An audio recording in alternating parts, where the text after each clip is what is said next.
Welcome to the Author Blurb podcast. I'm your host, Eric Maynard. I am excited to tell you that I have Thom Reese on for his second time. Thom was one of my, at the beginning of this series, Thom came on, discussed all of his books. I enjoyed our conversation then, and I enjoyed our conversation that we had this time. I promise you, listening to Thom is enjoyable.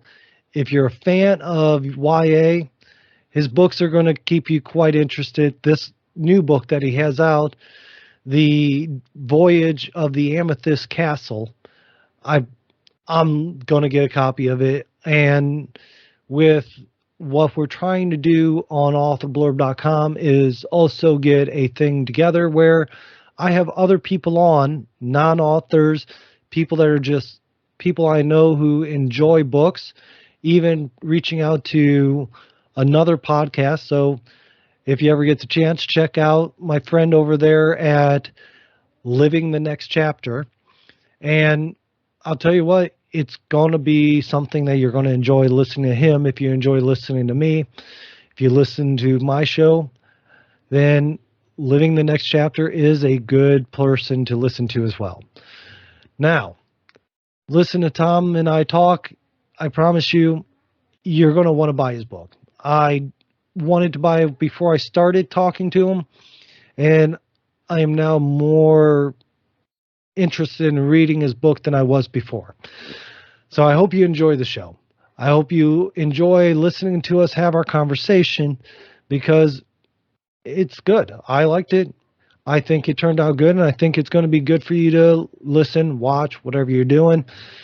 And then finally, before I let you go to listen to him and I talk, do me a favor and remember, tell people about the show. Let people know that you like me, you like the show. You can go to authorblurb.com as well. At the website, if you've listened to this show enough, you've heard me say enough, you can find the authors in their profiles there. You can find some of the things that the authors have written. They write articles, they write different things that are meant to get your attention, to get an idea of what their writing style is, things to entertain you. And you can also find all the podcasts. You can find all the audio, video. I have everything you possibly could want for the show. And if I don't, let me know. Maybe I can get it on there, because you can also contact me at authorblurb.com. There's also this beautiful feature that I just added where you can leave me a voicemail. So you can leave a 90-second message. Tell me what you want to say. You can be a comment telling me what you think about the show. It can be a question for an author. It can be a question for me. And as long as it's clean and I can answer it or get the author to answer it, I'll include it onto the show for people to hear you, the author's answer, and everything you needed to know. So I do appreciate it. I hope you enjoy the show, and tell people. People love to find these great shows, and I'm sure they'll love to find the new authors that you're finding as well. So thank you again. So I'm here with Thom Reese. Now Thom's on with me again, which I'm very happy about because I enjoyed our first conversation, and that was back. You can hear the show back on March 18th, I believe, or 17th that the show came out, and Thom did phenomenal on that. Obviously, it's early for both of us, Thom. So when you were on last time, you had, I think, 10, 11 books, audio dramas. You had a whole list of things out. And now you have your new book out, The Journey of the Amethyst Castle. And like how we were talking before, I'm interested in that book myself. So as I tell everyone, and as everyone knows, I would prefer you to start off telling people a bit about yourself for anybody that didn't hear that episode, and a bit about your books and the book that we're going to talk about. Absolutely. My name's Thom Reese. I'm the author of now 12 books, all fiction, and I tend to have thriller elements with supernatural or sci-fi elements in my books. So there's always a little bit of something extraordinary as far as beyond the reality that we know. in that I'm based out of Las Vegas, originally from the Chicago area. And so I hope everybody's staying warm because here it's fine, but I know most of the country is getting walloped. So I hope Yes. you're all safe and okay. And yeah, I've had quite a few books. We talked about my previous book, The Fires of the Amethyst, which was one of my Huntington adventures, which is an Mm-hmm. action adventure supernatural series about a husband and wife rescue and recovery team who have all kinds of exciting globe-trotting adventures.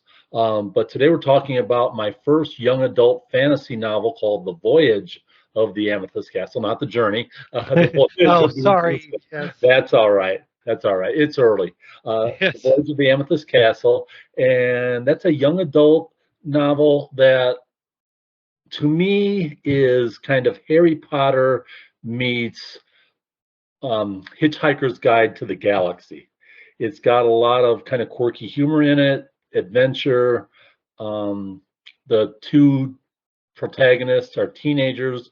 They're cousins. A 16-year-old girl named Echo and her cousin named Cheddarmelon, who's a boy. And they come across this castle made entirely of amethyst, and they find their way into it, and the castle tumbles off a cliff and starts a journey across the ocean, and which sounds entirely wacky because it is. And they find that the castle itself is a magical place. There's all kinds of strange creatures there. There's different kingdoms in there, and they find themselves caught in the midst of a conspiracy to assassinate a king. So they're trying to stop that. They're also trying to find their way out of this castle and back to their parents, but everything gets in their way. Echo gets sold into slavery and then out of that. And it's just one twist and turn after another. And to me, it's fun, but I'm a little bit biased. Well, I can understand that, but of course, authors are always biased of our own writings. So, and like I said, to me, it sounds interesting. So, how did you go from, because you have, like you said, the adventures, the thrillers, things like this, to a YA or a young adult's book? Because, like, I've enjoyed the Harry Potter stories. I thought they were very interesting. Huge fan of the Hitchhiker's Guide. So, what got you to decide to go into YA and do that kind of writing? This has always been kind of a passion project. This book has been in the works for years. And I, do a little work on it and then set it aside for other things and then get back to it and, back and forth, back and forth. I think it's just, I enjoy reading young adult fantasy novels. I also enjoyed Harry Potter. I also like Hitchhiker's Guide. Um, there's the Fifth Element series by Rick Yancey is a young adult series I've Hmm. enjoyed. Um, I enjoyed the Hunger Games series. I enjoyed a lot of young adult. So I'm kind of a kid at heart, anyways. And so, it's one of those things, write what you love. And the adventure series, that's something I enjoy writing as well. And so I tend to write the kind of things I like to read. And this one has stuck with me for a long time. I've always wanted to get it out there. It's always been a special one to me. It's got a different flavor than my other books. It's a lot quirkier. I think it shows a little bit more of I've got kind of a quirky personality. So it Right. shows that in a way that the other books just didn't have an opportunity to because of the genre they were in. And this one really allowed me to just kind of let loose and whatever came to my imagination, anything went. I felt like I could really just have fun with it and go. And I'm happy with the result. I'm very proud of this one, and I hope a lot of people get a chance to experience it. Oh, I hope so too. Like I said, to me, it sounds extremely interesting. So, but with that, let me ask this. What kind of magic? Because I've read several, I'm big into YA myself, and because it tends to be more fantastical and magical and all these different things that you can get into because again, like you said, you're a kid at heart. Believe me, I'm a kid at heart, and I, with having your own kids, as you mentioned, you had some. You just kind of brings it more out to you. And I guess sometimes it doesn't go away. So, what kind of magic is in your stories? Is it? I guess there's supposed to be several different kinds of magic, or is it like a with instruments? Is it like inherited? What is it?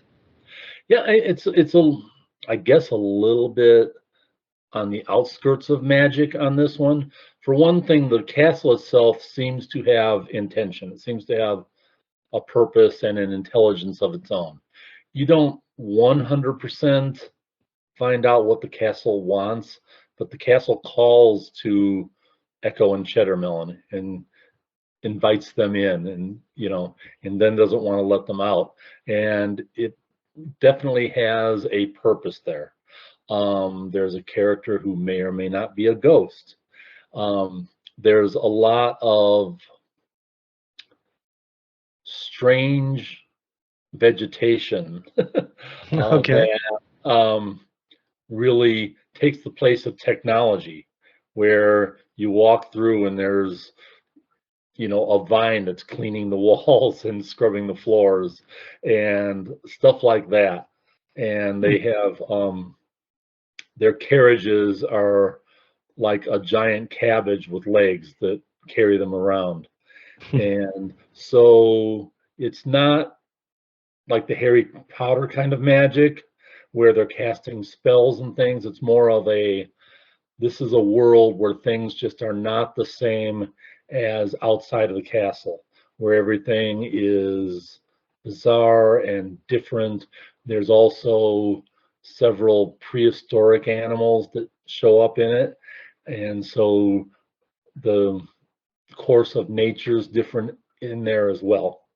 All right. Now, here's one thing that I'm very interested in because when you said the castle's kind of alive and has his own intentions, you know, I've had a few stories that I've read where it just I always find it interesting when the settings or the scenes or the places are actually a character within themselves. And that can range in many different ways. So like you said with yours shows like an intention, a living thought process. What, I guess, what got you to think about doing that? Because that's not a common thing people do. It kind of just evolved as I was writing the story. And then once I realized that's what was happening, then I just went with it. I started with the castle calling to Echo. And when she hears the call, then it kind of led to, well, why would a castle be calling? For me, for the purpose of the story, I was just trying to get them inside the castle. Why would they go into this place that was so foreboding and everything? And the castle is, they get in through a secret passage. The things out in the middle of the wilderness they come across while they're on an exploration with their parents. And it's made entirely of amethyst, go figure by the title. And so it's something that, kids would probably be very curious in, but it's also like, would you really go in this place? Because it seems pretty weird. And so I had the castle calling, and then once I did that, it's like, well, the castle wanted her there for a reason. What's that reason? And then I just started following that trail, which led me to the castle had its own intention and purposes. All right. So is the I don't know if you can tell me or not, but is the castle trying to be helpful to them? Is it trying to push them into dangerous areas that are getting them in trouble and making them at risk? What's going on, or how? I guess the better way is how do they find their way around the castle, and what is the castle doing to them as they're trying to get through? Basically, the castle has a mission for them, and it has something, their purpose, what they're supposed to do. And Echo is a teenage genius. She's 16. She's already working on a master's degree. Her cousin Cheddarmelon is kind of always in her shadow, and they have a great relationship, but he's always felt like he was kind of the tag along. And he finds out during this the castle has purposes for him, and the castle has purposes for Echo as well. And while she's a genius and everything, she's always been socially awkward and kind of an outcast. So they both have some growth and learning about their own relationship together and with the world through the process. And the castle brings them there for a purpose to help with a situation. I mentioned there was an assassination plot against the king. So they were brought there specifically to deal with that. And of course, they're like, why would you bring a teenager in who's just a kid who doesn't know anything? And now you're throwing me into this thing. What are you thinking? The castle's wacky. Right. But it had intention, and it helps them kind of learn about themselves along the way while they're in the midst of this big adventure and meeting strange new people and different ways of doing things and everything. So All right. Now, the one thing I'm also curious about, because the names. Why did you pick those names? I mean, they're not, I don't think I've ever heard those names in my life. They sound more like something Looney Tunes than character wise. well, Echo, I have heard that as a name. Her name's Echo. Okay. Her name's Echo Hernandez, and I'm sure Echo isn't necessarily a Hispanic name, but that was kind of my intention too. I wanted it to be a little bit outside. Cheddarmelon is a name I made up, but I liked it because it can be shortened to Chet. So it's this ridiculous name, Cheddarmelon, but she calls him Chet, and Okay. which is a normal name. So it's kind of the dichotomy of the ridiculous with the ordinary together. Okay. See, that makes sense. When you were telling me the names, I'm sitting there thinking, those just, like, I've never heard echo. And I'm sitting there thinking, like, the echo, like you yell and it comes back, or, and I'm like, okay, maybe there's a reasoning behind the names. But yeah, so here's one thing I like to know with every book that I'm going to get into, because I found that usually you decide within the first couple pages of a book if you even like it or not. So with your book, what is page one? Where do we start off with? What are we seeing? What's happening? Is it a slow start? Do we just jump right into it? What's happening there? Page one is Echo hearing the first call from the castle and then seeing it in the distance and then basically saying, yeah, we got to go there. All right. So how did they get lost from their parents, or was their parents with them? Because you said they're trying to get back to their parents. Right. They were on an expedition. Basically, their parents were scientists who were exploring some of the few uncharted places left on the planet. And the kids are with them. And they were allowed to take a 15-minute jaunt out away from the party just to kind of, do a little bit of exploring on their own. They were supposed to stay in contact through their satellite phones and everything. But when they saw the castle, they turned off the phones and said, we don't want the parents dragging us back. We want to see what this is. And gotten into a little bit of mischief and then got stuck in the castle. Okay. So it wasn't like they got lost in the woods. They were trying to explore something. So, all right, makes sense. Now, you also mentioned that there's kingdoms in there. It sounded like you said plural, and I might be, so is it like they go through one door in the castle and it's a whole kingdom, or is it levels, or how's that working out? Yeah, there's 10 towers in this castle. Every one is its own kingdom. And actually, the plot revolves around two of the towers, two of the kingdoms. And there is a point where Echo and Cheddarmelon get separated one is in one tower, one is in the other, and those two towers are about to go to war, and the assassination attempt on the king is from one tower to the other. So Echo's in the one, and she's trying to save the king. Chattermelon doesn't even know if Echo's still alive, and and he's over there trying to find out what's going on. So the whole conflict happens through one tower to the other. Okay. And should I write follow-up books, then there's still another 8 kingdoms to explore. All right. Now, so forgive me because I'm thinking I have a thought process here, and I don't know if I'm running down the right lane on this one. So the towers, I'm thinking the old castle towers where they're big enough where they have one room in the top of it and spiral stairs going up. I have to imagine these towers are either a mini universe inside or something, or just extraordinarily large. Yes and yes. And the description in the book is that everything winds in upon itself and creates a kind of a visual and spatial dimension almost, I guess, where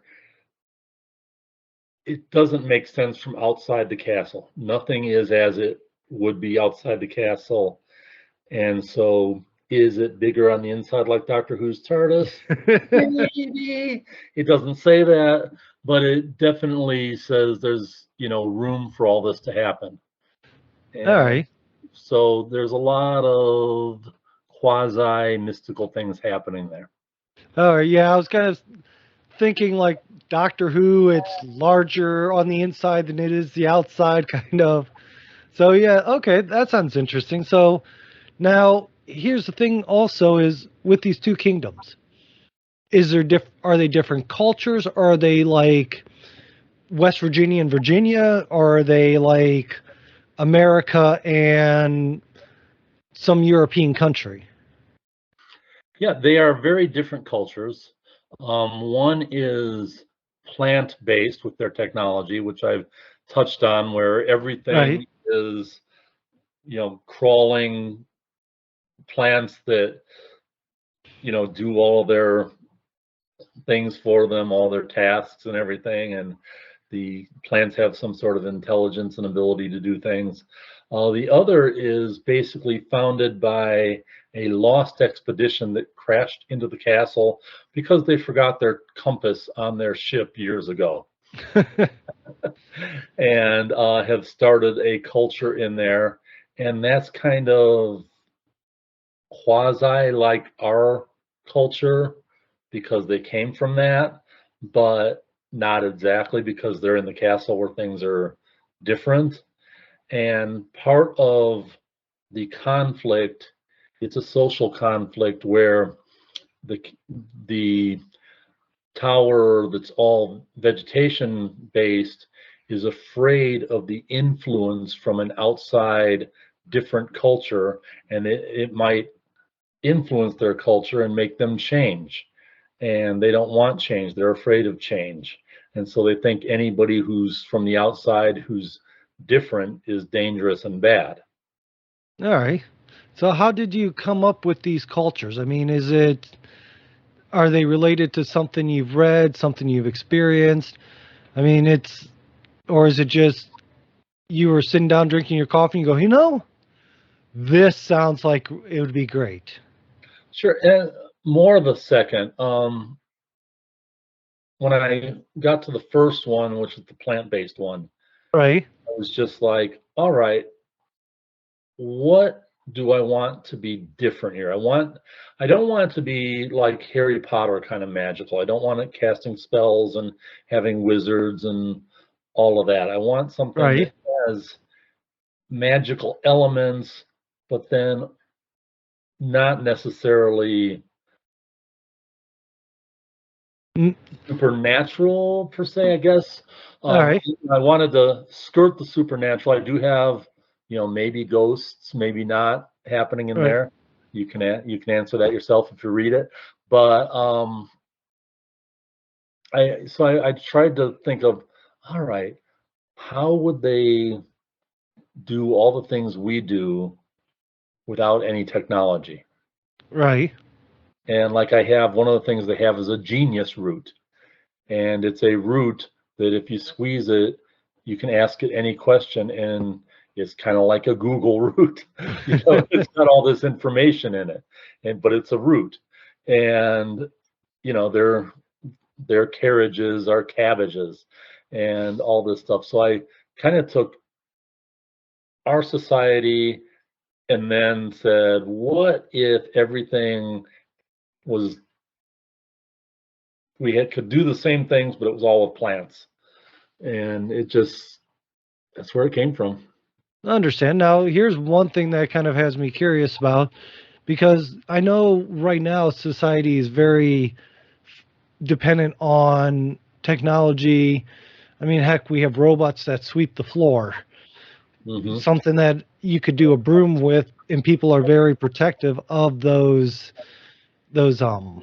little vacuum robots. I forget what they're called now, Zumbas or Roombas or something like that. But it's just a sense of people are very focused and protective of their technology. I mean, look at it. I'm in Virginia, you're in Las Vegas. We have a huge difference in space and distance, and we're using technology that we're both dependent on to be able to talk like we are now. Right. In your castle, with the plants and vegetations and all this being their main source of, I guess you could call it, technology, do you go into talking about how they depend on that, or do they just act like it's no big deal? They act like it's no big deal. And one of the things that I wanted to do with it was Echo was very dependent on technology. And she's very highly intelligent, and she's studying zoology. And so everything she's doing, as they were walking around the island where they found the castle, she's categorizing everything, and she's looking things up, and she's snapping pictures of it and entering notes on her tablet and everything. And so when I put her in the castle, I wanted that all to go away. All right. That stuff is taken away from her when she gets in the castle, and now she has to rely on herself and her own brain, which is very good, but she relies on all this technology, and that's such a big part of her life. So now she's separated from that and has to operate separately, differently. So that was one of the things I wanted to do with this, was just completely separate today's teenager from the technology that they live with every moment. And All right. so, and then the society that has the plant-based society, that's just the way their society is. Just like a kid today growing up having a smartphone and an iPad or whatever is no different than, a kid 100 years ago, playing with, riding a bicycle or whatever, whatever Right. technology they have. It's just the world you're in. You don't think of anything of it. It's just the world you're in. Okay. So they basically treat that like kids treat technology today. Now, the other tower, how did you come up with it's the shipwrecked? Is it pirates? Is it like buccaneers? What are these people that weren't smart enough to keep their compass with them and ended up in in a castle? Yeah, they've been there for about 4 generations, and they were just an expedition out there on the sea, and weren't bright enough to bring their compass. And it's absurd. And I wanted that tower to be closer to our culture. All right. So, they have the technology is dated by half a century or what have you, but they have some electric lights run by a generator, and some of the things that we have, not computers or anything sophisticated, and a lot of the stuff is wearing down because it's, everything they have is from the ship that crashed into the castle. So it's dated and old and wearing down, but they have those elements. They know the outside world, where most of the people in the castle have not been in the outside world for many more generations. So it's that connection to the world. And it comes out that basically anybody who gets in the castle is there because the castle wants them for whatever reason. All right. So they are there for a purpose, and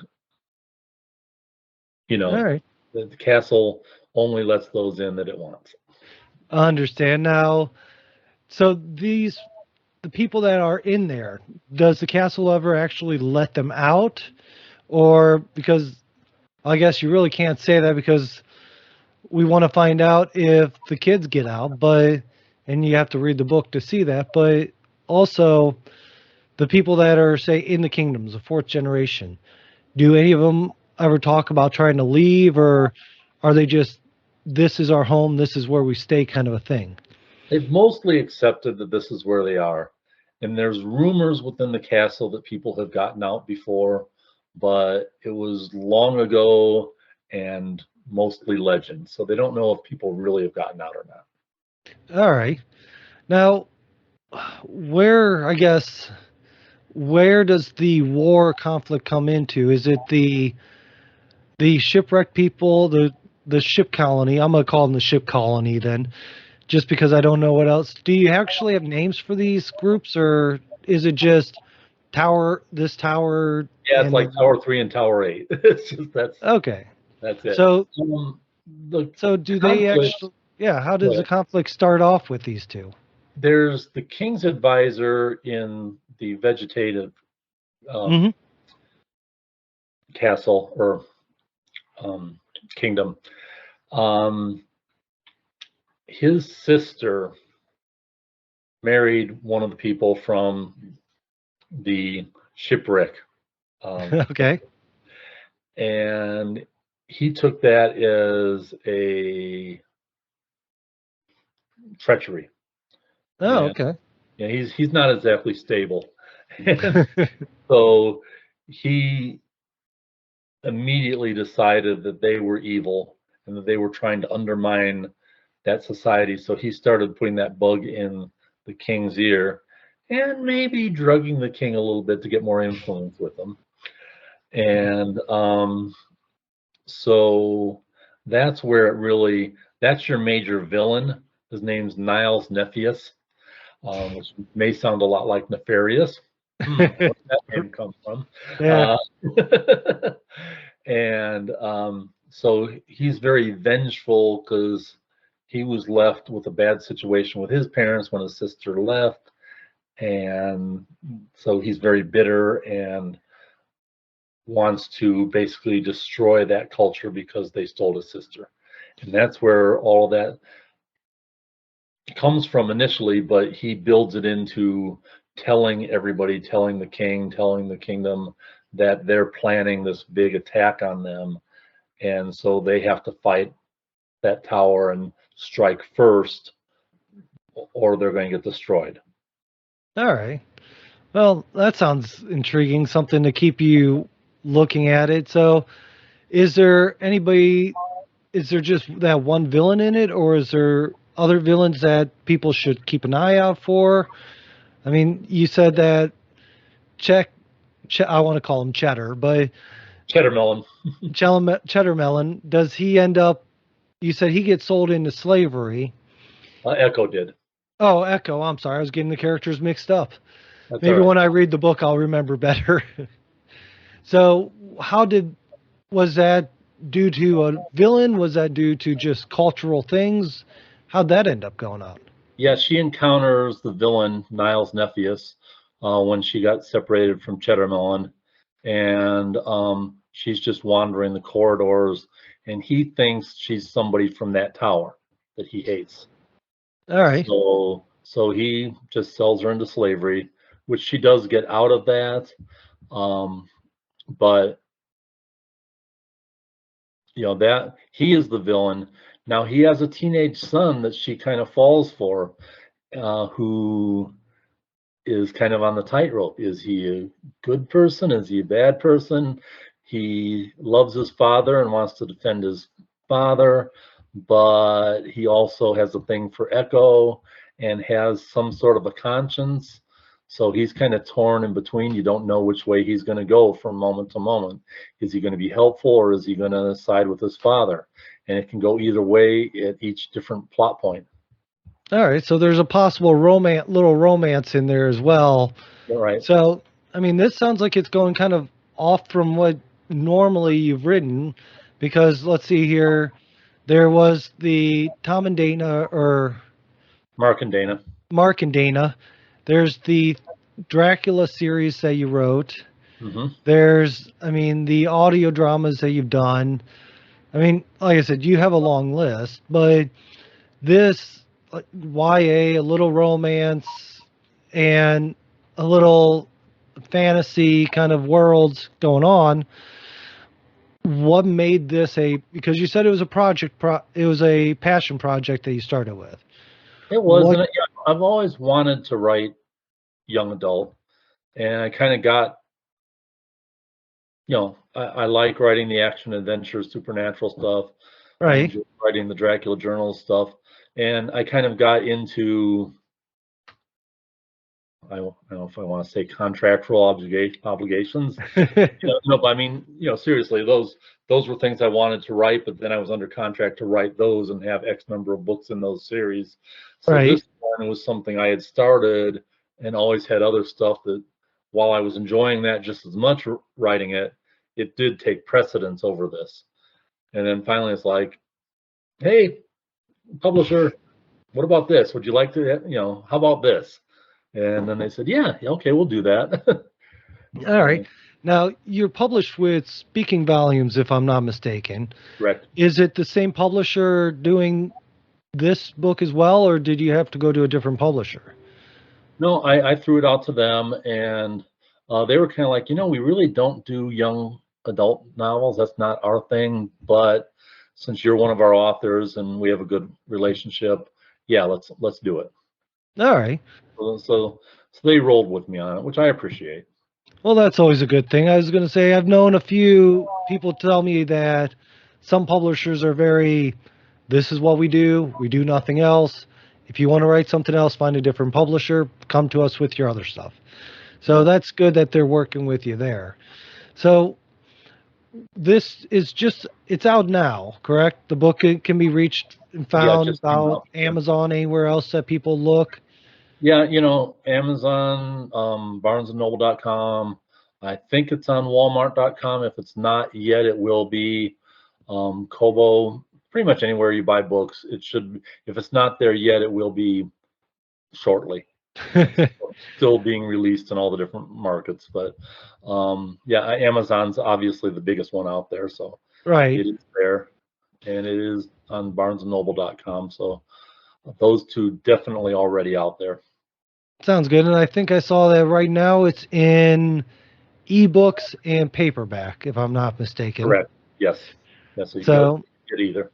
And you don't have it in audio yet, so I don't. I'm not sure if it will be. That's up to my publisher. Right. And if it hits the sales threshold for audio, then it'll probably happen. Makes sense. So, well, hopefully everybody listening tells their friends and tells everybody, hey, you have to buy this book, and they get there. So they buy it. They buy it for Christmas gifts, for whatever birthday gifts, and all that good stuff. So I don't want to take up too much of your time. I could probably talk to you for quite some time on just this book alone, not to mention the other books that we've talked about on your other episode, which people should go back and listen to that too to find out what else you've written. But where do you want people to find you if they want to learn more about you, other than the profile I have on authorblurb.com, where they can find you there? Where do you want people to go? Where do you want them to contact you, learn more about you? And I'm going to shut up because you keep trying to talk and I keep going. That's all right. Yeah. For one thing, my publisher's website, speakingvolumes.us, speakingvolumes.us, and then just go to my page on there, and that has everything that's been released by me, all the books, audio dramas, short stories, everything. And there'll be bio and some reviews and what have you there. If you want to contact me directly for signed copies or to ask me questions or anything, ThomReeseAuthor@yahoo.com. And I spell Tom with an H because I'm weird. THOM. So it's THOMREES as in Sam E author at Yahoo. THOMREESE author at yahoo.com. Also, I'm on Facebook, Thom Reese. You can friend me there, and I do a lot of fun chit chat things on there, as well as updates on what's happening with my books. And I am starting a new newsletter that will be monthly. You can reach me at ThomReeseAuthor at Yahoo if you would like to get the monthly newsletter. I don't spam you. It's going to be some things about what I'm in the process of, what books I'm reading and recommend, maybe some writing tips, maybe even some author interviews in there. So if you're interested in that, just pop on over there to ThomReeseAuthor at Yahoo, and I will get you on the list. Sounds perfect. In fact, I'll put that in the show notes with your email and remind people this is where you sign up for the newsletter and to ask you questions, get a signed copy. I mean, it sounds like a win-win there. So perfect. So this is going to be the end of the conversation for everybody else to listen to us talk. Again, I appreciate you coming back on again. I've enjoyed the conversation. Thank you. So thank you. And I'm going to end it now for everybody else, but if you hold on, we'll keep talking. Sounds good. I'm glad you made it this far to the end of the show. I hope you've enjoyed it, because that's what it's all about. I'd also like to suggest that you take the time and go find the other authors that are here. Find that author that you're going to love and you're going to want to share. It's all about the authors, and that's why I'm here. Now, if you enjoy the show, I'd like to ask you to do me a favor. If you think it's worth it, go to the website, authorblurb.com. You can donate money, donate crypto, buy me a cup of coffee, things like that that helps me support keeping the show going. Right now, I don't do anything to try to delay, add, distract you. Everything's out of my pocket, and everything is meant to make authors be able to grow their audience and grow your attention. So, as always, thank you for being here. I hope you come back for the next show. And again, take the time, explore authorblurb.com. There's a lot there that you will be very happy to take the time to enjoy. And as final note, rate, review, shoot me an email through authorblurb.com. That way you can at least let me know what you think. I'm happy to always see reviews and hear what you think. Thank you. Have a good day.